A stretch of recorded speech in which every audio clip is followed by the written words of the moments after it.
आज कुछ अलग बनाते हैं जिसके वीडियो आज तक मैंने नहीं डाला है। तो ये मेरे पास है एक ब्लेज़र कम जैकेट जो कि हाफ़ है, इसकी स्लीव्स नहीं है और मुझे सेम इसी तरह के एक जैकेट बनाना था, बिल्कुल इसी तरह विदाउट स्लीव।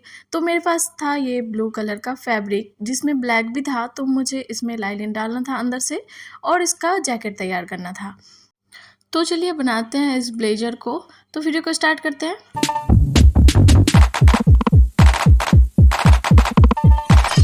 सबसे पहले तो मार्किंग कर लेंगे लाइनिन में और उसको बिठा के फैब्रिक को कट करेंगे। तो मैंने यहाँ पे ना न्यूज़पेपर पे मार्किंग कर लिया था और उसको बिठा के यहाँ पे मार्क किया, बट उसकी लेंथ कम थी क्योंकि न्यूज़पेपर की जितनी लेंथ थी मैंने उतना लिया, बट यहाँ पे मुझे उससे कहीं ज़्यादा लेना था और जितना मुझे लेंथ चाहिए था मैंने सबसे पहले लेंथ की मार्किंग कर ली पूरे में। और ऊपर के साइड मुझे अभी करनी थी शोल्डर और आर्म होल की मार्किंग। तो शोल्डर की मार्किंग मैंने न्यूज़पेपर को बिठा के किया। यहाँ पे मैं बता दूँ आपको, जितना आपका शोल्डर है ना उसका डबल करके आपको लेना है क्योंकि ये फोल्डेड है। फैब्रिक फोल्डेड में मार्किंग होती है, इसलिए जितना शोल्डर है उसका डबल। और चेस्ट आपको जितना रेडी चाहिए आपको उतना ही लेना है। तो मैंने क्योंकि ये मेज़रमेंट जो है ना बॉडी से नहीं लिया था, जो जैकेट मैंने पहले आपको दिखाया उसका मेज़रमेंट करके उसके हिसाब से ही मैंने कटिंग कर ली थी। तो यहाँ पे मेरा जो फोर्थ पार्ट था ना चेस्ट का, वो था 13 और शोल्डर था 11। तो क्योंकि जैकेट का शोल्डर वैसे ज़्यादा रहता है ब्लाउज़ और सूट के मुकाबले, तो इसका शोल्डर 11 था डबल फोल्डेड में, और चेस्ट था 13 फोर्थ पार्ट। और इसमें वस्ट का कोई मार्किंग नहीं करनी होती है। हिप की जो मार्किंग जितनी थी जैकेट में मैंने उतना ही लिया, और वस्ट का कोई भी अलग से मार्किंग नहीं होता है, सिर्फ हाफ इंच उसको अंदर के साइड लेना पड़ता है, सिर्फ हाफ इंच। और बहुत ज़्यादा किसी को अगर फिटेड चाहिए तो 1 इंच हम अंदर के साइड कम कर सकते हैं। अभी इसकी कटिंग हो चुकी है। आर्म होल में आप देख सकते हैं मैंने 2 मार्किंग की है, एक अंदर एक बाहर। तो जो बाहर वाला है ना वो बैक साइड की है। अब यहाँ पे ना बैक साइड का कटिंग कर लेंगे, जो कि जो फ्रंट है उससे 1 या 1.5 इंच ज़्यादा रहेगा। तो मैंने 1.2 इंच एक्स्ट्रा लिया है बैक साइड में, फ्रंट से ज़्यादा रहता है। आपने देखा शोल्डर में किस तरह से मैंने हाफ इंच कम किया था आर्म होल के साइड में। अब यहाँ पे बारी थी इसकी गला जो है ना उसकी कटिंग की। तो बैक साइड में मैंने 2 इंच कटिंग की और फ्रंट में करेंगे ज़्यादा। फ्रंट में मैंने यहाँ पे 3.5 कट किया था क्योंकि यहाँ पे हाफ कॉलर ऐड होने वाला था। तो बैक और फ्रंट की कटिंग हो चुकी है, आप देख सकते हैं। पहले मैंने फ्रंट को काटा, फिर बैक को काट के ले लिया। तो दोनों कटिंग हो चुकी थी, नेक की भी और पूरा आर्म होल की भी, बॉडी की भी। अब उसी लाइनिंग को बिठा के सिर्फ उसके बराबर से फैब्रिक को कटिंग करके ले लेना है और फिर उसके बाद ये हो जाएगा कंप्लीट। इसकी कटिंग कुछ भी नहीं करना है, सिर्फ बिठाना है और बराबर से कटिंग कर लेनी है। एक्स्ट्रा कुछ भी फैब्रिक नहीं लेना है क्योंकि लाइनिंग के बराबर ही फैब्रिक हमें लेना होता है। तो इसलिए हमने यहाँ पे एक्स्ट्रा कोई कटिंग नहीं की, एकदम से बराबर कट के इसको कंप्लीट कर लिया है। इसकी कटिंग हो चुकी है। इसी तरह से फ्रंट की भी कटिंग कर लेंगे। और फ्रंट में क्या करना है, बस मिडिल में आपको 2 पार्ट कर लेना है। मिडिल में कटिंग करके बोथ पार्ट को अलग कर लेना है क्योंकि सामने मिडिल में बटन का ऐड होगा, बटन अटैच होगा, इसलिए मिडिल में काटना है। तो अभी फ्रंट को मैं बिठा के यहाँ पे काट रही हूँ। इसमें मैंने बटन जिस तरह से ऐड किया है ना, इससे पहले की वीडियो में मैंने डीपली दिखाया है, मैंने शॉर्ट्स में भी डाल के रखा है बटन किस तरह से अटैच करते हैं, किस तरह से बटन अटैच करने के लिए घर बनाते हैं, ये सब मैंने पहले ही वीडियो में डाल रखा है। तो यहाँ पे सिर्फ आपको मैं दिखाऊंगी कि किस तरह से इसकी कटिंग होती है और किस तरह से स्टिचिंग होती है। मेन इसमें जो काम होता है ना स्टिचिंग का, वो होता है बटन का घर, जिसमें टाइम लगता है। पॉकेट बनाने में बहुत टाइम लगता है और स्टिचिंग के टाइम पे तो वैसे कुछ नहीं है, साइड में बस आपको ना फिनिशिंग देनी होती है। तो फिनिशिंग करते टाइम ध्यान रखना होता है, ये डिपेंड करता है फैब्रिक के ऊपर कि आप किस तरह की फैब्रिक यूज़ कर रहे हैं। उस हिसाब से आपका काम डिपेंड करता है कि उसकी फिनिशिंग कैसी आएगी। कॉटन की अच्छी वाली फैब्रिक होती है ना, तो कोई भी ड्रेस बनाना बहुत आसान होता है। लेकिन जब हम बहुत अच्छी फैंसी लुक की तरफ जाते हैं, बहुत अच्छा लुक क्रिएट करते हैं, तब इसका ना पूरा मेहनत चेंज हो जाता है, मेहनत बहुत ज़्यादा बढ़ जाती है। अब देख सकते हैं आप यहाँ पे कि ये जो जो पार्ट मैं बता रही हूँ ना, उसको हम जॉइंट करेंगे सीधा में रख के, सीधा साइड में सीधा लाइनिंग को रखेंगे और उसको जॉइंट करेंगे और बाद में हम उसको पलट देंगे। तो यहाँ पे ये जो फ्रंट साइड था, अब इसकी बारी है, इसको लाइनिंग रखना है और ये जो आर्म होल है उसको जॉइंट करेंगे और उसको पलट देंगे अंदर के साइड। और ये जो जहाँ पे बटन लगेगा वहाँ पे थोड़ा मार्क कर लिया है। जहाँ-जहाँ मैंने मार्क किया है ना, वहाँ मुझे सिलाई लगानी है और बाद में इसको पलट देना है।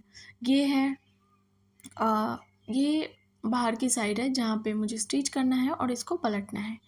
तो इस तरह से सबको मैंने मार्क कर लिया और अब बारी थी बटन को मार्क करने की। क्योंकि बटन का जो घड़ है ना, जो बटन जहाँ पे फिक्स होगा, वो वाला घड़ मुझे पहले ही लाइनिंग से पहले ही सेट करना था। तो इसलिए मैंने यहाँ पे मार्क कर लिया और अब बारी थी पूरी स्टिचिंग की। तो आप देख सकते हैं सबसे पहले आर्म होल को किस तरह से मैंने स्टिच किया है। स्टिच करने के बाद कोई भी फैब्रिक को जब पलटना होता है ना, तो वहाँ पे कट्स लगाने होते हैं। तो इसको मैंने अच्छे से स्टिच किया और इसमें कट लगा के फिर मैंने इसको पलट दिया। जहाँ-जहाँ मैंने मार्क किया था वहाँ-वहाँ मुझे स्टिच करना था। स्टिच करने के बाद बारी आएगी इसको पलटने की। तो आप देख सकते हैं इस तरह से बहुत ही आसान है, बहुत ही सिंपल है, कोई भी चाहे तो बना सकते हैं। बट येस, ब्लेज़र ऐसे नहीं, थोड़ा अच्छे से सीखना होता है। तो आप लोगों को अगर डीपली और डिटेल में सीखना है तो कमेंट करके बताइए। मैं नेक्स्ट में पूरी इसकी मेज़रमेंट एक-एक पार्ट बहुत डीपली आपको एक्सप्लेन करूँगी। और ऐसे भी अगर इसमें भी कुछ जानना हो तो आप मैसेज करके या कमेंट करके जान सकते हैं सीखने के लिए। वैसे मेरे वीडियो जितने भी मैं बनाती हूँ वो सीखने के लिए ही होते हैं कि वीडियोज़ देख के आपको समझ में आए, आप सीख सकें। इसलिए मैं थोड़ा डिटेल में समझा देती हूँ। फिर भी अगर समझ में नहीं आता तो आप कभी भी मुझे मैसेज या कमेंट्स में पूछ सकते हैं। अब इसको बारी थी पलटने की। मैंने यहाँ पे पलट दिया था आर्म होल अंदर से और ये फिनिशिंग की सिलाई जो ऊपर से मैंने लगाई और 2 सिलाई लगाई क्योंकि लुक अच्छी आए। फिनिशिंग के साथ-साथ ध्यान रखना होता है कि कोई भी ड्रेस जब आप बनाते हो तो उसकी लुक अच्छी आए। उस चीज़ को ध्यान में रखते हुए यहाँ पे मैंने फिनिशिंग के लिए दूसरी सिलाई लगाई। जिस-जिस साइड में मैंने पलटा था वहाँ हर तरफ मैंने इसको अच्छे से फ़िक्स कर दिया था। ऊपर की साइड सिलाई लगा के भी उसको फ़िक्स कर दिया था जिधर-जिधर। आप देख सकते हैं ये जिस साइड बंद करने के लिए मैंने सिलाई लगाई थी अंदर के साइड, अब उसको भी फिनिशिंग की सिलाई कर देंगे और ये पार्ट मेरा कंप्लीट हो जाएगा। इसी तरह से दोनों पार्ट को बनाना है। ये फ्रंट पार्ट अभी तैयार हो रहा है। तो फ्रंट में 2 पार्ट है जैकेट के 2 साइड। तो दोनों को बनाना है। जिस तरह से मैं इस वाले पार्ट को बना रही हूँ, उस तरह से मुझे दूसरे पार्ट को भी बनाना है। तो इसको पलटने से पहले ना मैं भूल गई थी इस वाले साइड को सिलाई लगाना एक्चुअली। फिर इसको ओपन करके मैंने इसमें सिलाई लगाया और यहाँ पे कॉर्नर नहीं है इसलिए ज़्यादा कट्स की ज़रूरत नहीं है। बीच-बीच में मैंने थोड़ा-थोड़ा कट्स लगा दिया ताकि इसको पलटने में दिक्कत ना हो। लेकिन अगर कॉर्नर होता है या कर्व शेप होता है ना, वहाँ पे कट्स आपको ज़्यादा लगाना होता है ध्यान से। कॉर्नर में तो बिल्कुल लगाना ही होता है, नहीं तो आप पलट नहीं सकते। तो आप देख सकते हैं इसको भी मैं यहाँ पे फिनिशिंग की सिलाई लगा रही हूँ। जिस तरह से आर्म होल में किया उसी तरह से ये फ्रंट साइड में भी इसको अच्छे से फिनिशिंग की सिलाई लगानी है। और जिसमें मैंने बटन के लिए घर बनाया था ना, वो दूसरा वाला पार्ट था। उसका भी मैं आपको दिखाऊँगी किस तरह से मैंने घर बनाया है, किस तरह से उसको अटैच किया है। तो उसकी भी मैंने वीडियो बना के रखी थी कि ताकि आपको समझ में आ जाए ए टू जेड हर छोटी-छोटी चीज़ कि किस तरह से करना है। तो यहाँ पे भी मैंने फिनिशिंग की सिलाई लगा ली और एक्चुअली प्रॉब्लम यहाँ हो गई थी, इसको बनाने में थोड़ा-सा मुझे लेट इसलिए हो गया था क्योंकि जब इसको बना के मैंने तैयार कर लिया ना, उसके बाद में मैंने पॉकेट बनाया था क्योंकि पॉकेट बनाना मैं भूल चुकी थी। अब ये ना दूसरा वाला पार्ट है जिसको पूरा डिटेल में नहीं दिखा रही हूँ क्योंकि सेम बनाना है जो अभी मैंने डिटेल में दिखाया उसी तरह से। बस इसमें किस तरह से ये जो घर है ना बटन के उसको अटैच करना है, मैं सिर्फ़ वो दिखा रही हूँ। इसको अच्छे से 2-3 सिलाई लगा लेनी है ताकि ये फिक्स हो जाए। और आप देख सकते हैं यहाँ पे पूरा मैंने लगा दिया है और उसके ऊपर से इसको लाइलिन को रखेंगे, सीधे में सीधा रख के इसको स्टिच कर देंगे और एक सिलाई लगाने के बाद इसको अंदर की साइड फ़ोल्ड कर देंगे, पलट देंगे। तो उससे क्या होगा, ये जो बटन के घर जो है सारे अंदर से ही फिक्स हो जाएगा और इसका लुक बहुत अच्छा आएगा। यहाँ पे कोई भी स्टिच ऐसा नहीं बाहर से नहीं रखा है कि ताकि बाहर से दिखाई दे। बाहर से दिखाई देने का मतलब है फैब्रिक के ऊपर से दिखाई दे। मैंने सारा इस तरह से स्टिच किया है कि अंदर ही फिक्स हो जाए। मेनली जैकेट में ना इस तरह ऐसे ही करना होता है कि सारा जो एक्स्ट्रा फैब्रिक है, जो दिखने वाली फैब्रिक है, वो अंदर की साइड फिक्स हो जाए। जैकेट में इसी तरह बनाना होता है। अदरवाइज़ हम जैसे कुर्ती बनाते हैं, कोई भी कुर्ता बनाते हैं तो एक्स्ट्रा फैब्रिक हमारा उल्टा साइड में दिखता है, जो अंदर की साइड होता है वहाँ पे खुला रहता है। बट जैकेट में ऐसा नहीं कर सकते, पूरा फिक्स करना होता है और इसीलिए इसको ना लाइनिंग के अंदर ही फिक्स करना होता है ताकि ये दिखे ना। तो ये मैंने फर्स्ट जैकेट जो बनाया था सूट करते हुए जैकेट मैंने बनाया पहले भी, ब्लेज़र मैंने ट्राई किया है सीखने के बाद, लेकिन मैंने वो सब सूट नहीं किया क्योंकि ये स्टिचिंग वीडियो डालना मैंने कुछ टाइम से स्टार्ट किया, उससे पहले मैं वीडियोज़ नहीं डालती थी, तो मैं सूट भी नहीं किया करती थी। तो आप देख सकते हैं इसको, अभी मैं पलट के आपको दिखाती हूँ किस तरह से इसकी फिनिशिंग आई है। कॉर्नर्स में आपको ध्यान से कट लगाना है और ध्यान से इसको पलटना है। आप देख सकते हैं ये बहुत ही अच्छे से बन के तैयार हो चुका है। आप इसका आर्म होल भी देख सकते हैं, आर्म होल भी बहुत अच्छे से फिनिश हो चुका है और बटन का जो घर था वो भी बहुत अच्छे से हो गया है। अब मैं इसको ना आपको रख के दिखाती हूँ, सीधे में सीधा किस तरह से रख के जो है ना शोल्डर जॉइन करना होता है। तो बैक साइड पहले ही हो चुका था और बैक के ऊपर फ्रंट को रखते हुए मैंने यहाँ पे अ, उसको जॉइन कर दिया है। अब ये ना धागा निकल रही थी और प्रॉब्लम ये थी कि मेरे पास जो है ना इंटरलॉक की मशीन नहीं है।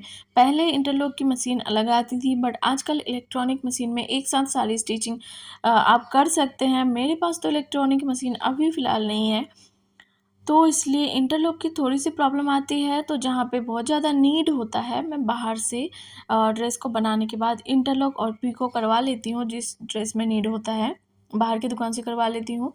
तो बहुत जल्द मैं ट्राई करूँगी कि मैं खुद से कर सकूँ ताकि मुझे अपनी ड्रेसेस लेके किसी और के पास ना जाना पड़े।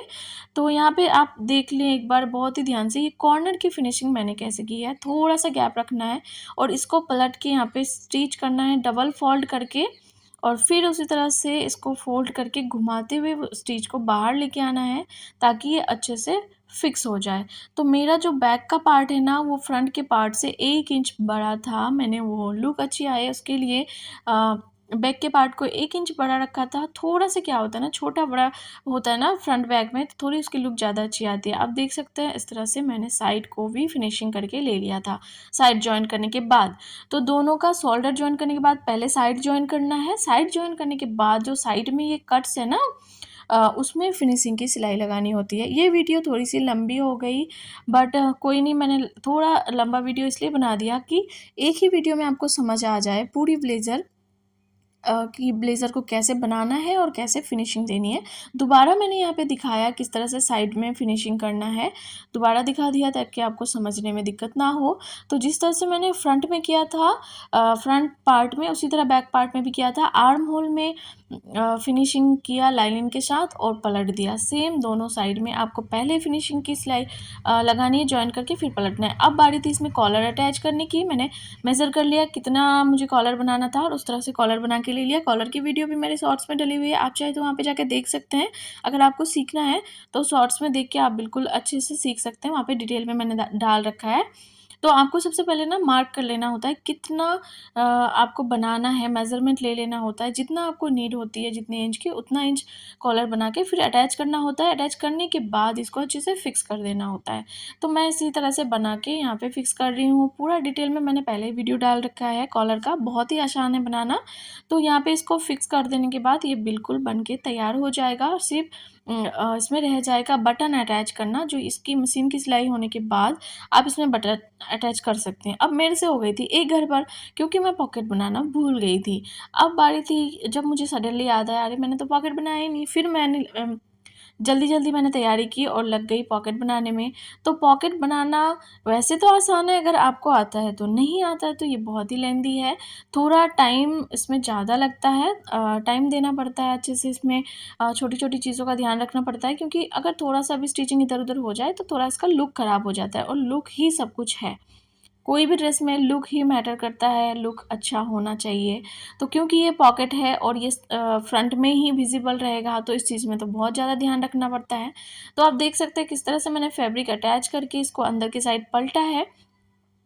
पलटने के बाद इसमें किस तरह से फैब्रिक ऐड करना है आपको यहाँ पे मैं डिटेल में दिखा रही हूँ और मैंने सोचा था इसके वीडियो में अलग से डालूँ, तो मेरे पास इतना टाइम नहीं था अलग से एडिटिंग करने के लिए, अलग से डालने के लिए, तो इसलिए मैंने इसी में ही पॉकेट किस तरह से बनाया है उसको भी आपको दिखा दिया ताकि एक साथ आपको समझ में आ जाए पूरा ब्लेज़र कि आपको कैसे बनाना है। अब इसमें क्योंकि मैंने स्लीव नहीं डाला है तो स्लीव बनाना तो वैसे ही बहुत आसान है, जैसे हम दूसरे ड्रेसेस में बनाते हैं। जिस तरह से शर्ट में मैंने स्लीव अटैच किया था उसी तरह से अटैच करना है। अब बारी है यहाँ पे पॉकेट की अंदर साइड की फैब्रिक को अटैच करने की। तो यहाँ पे मैंने उल्टे साइड में फैब्रिक अटैच किया, उसको अंदर के साइड पलट दिया और अंदर के साइड पलटने के बाद भी ना उसको बहुत अच्छे से फिक्स करना होता है, ताकि अंदर की साइड भी वो विज़िबल ना रहे। उसको फैब्रिक के जो इनर पार्ट है ना, उसमें उसको फ़ोल्ड कर देना होता है ताकि वो दिखे ना।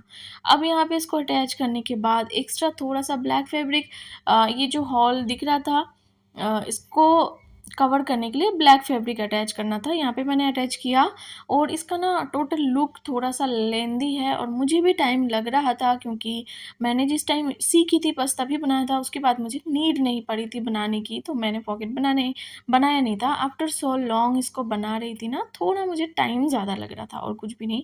क्योंकि मैं हर बार वीडियो में बोलती हूँ ना कि मैं लुक का ध्यान रखती हूँ, फिनिशिंग अच्छी आए उस चीज़ का ध्यान रखती हूँ। फाइनली ये बन के तैयार हो गया है, आप देख सकते हैं इसकी फाइनल लुक। और मेरा पूरा ब्लेज़र बन के तैयार था। आप देख सकते हैं किस तरह से मैंने इसमें बटन भी अटैच कर दिया है। बटन अटैच करना बहुत ही आसान है, वो बताने की ज़रूरत नहीं थी इसलिए मैंने नहीं बताया। आप इसका पूरा लुक देख सकते हैं किस तरह से बन के तैयार हुआ है और ये अब पूरा रेडी है एकदम से क्लाइंट को देने के लिए।